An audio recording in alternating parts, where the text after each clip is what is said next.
In September of 1962, the National Farm Worker Association hosted its first convention in the Central Valley of California.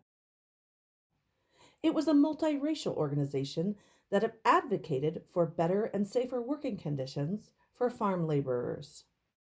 Led by Cesar Chavez and Dolores Huerta, the union would go on to organize the most successful boycott in the history of the United States.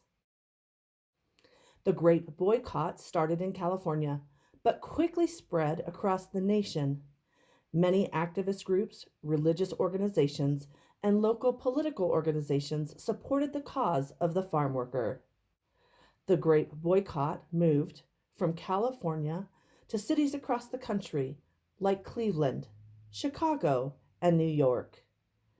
Even neighboring cities in Canada, like Toronto, showed full support for the grape boycott. With the help of Jerry Brown, Dolores Huerta was able to get major grocery store chains to stop carrying grapes.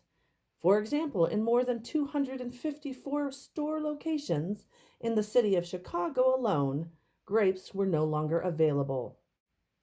Meanwhile, back in California, San Francisco's Board of Supervisors endorsed the boycott, and numerous prominent figures openly spoke out on behalf of the farm workers' plight. The grape industry was losing money quickly, so they began exporting the unsold grapes to Europe. But Dolores Huerta was ahead of them. On behalf of the union, she worked with her colleagues in Europe to build support for the farm workers and encouraged Europeans to avoid buying American grapes. Ultimately, she was successful. The grapes did not sell. They rotted on the docks in Europe, and the grape industry lost millions of dollars. At home in the United States, the boycott continued, along with marches, sit ins, and other peaceful forms of protest.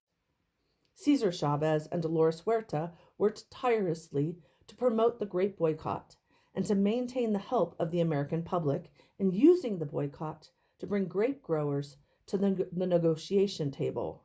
As the UFW explains, the boycott connected middle class families in big cities with poor farm worker families in the California vineyards.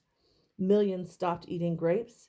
At the dinner tables across the country, parents gave children a simple, powerful lesson in social justice. The boycott lasted a total of 5 years, from 1965 to 1970, but ultimately it was successful.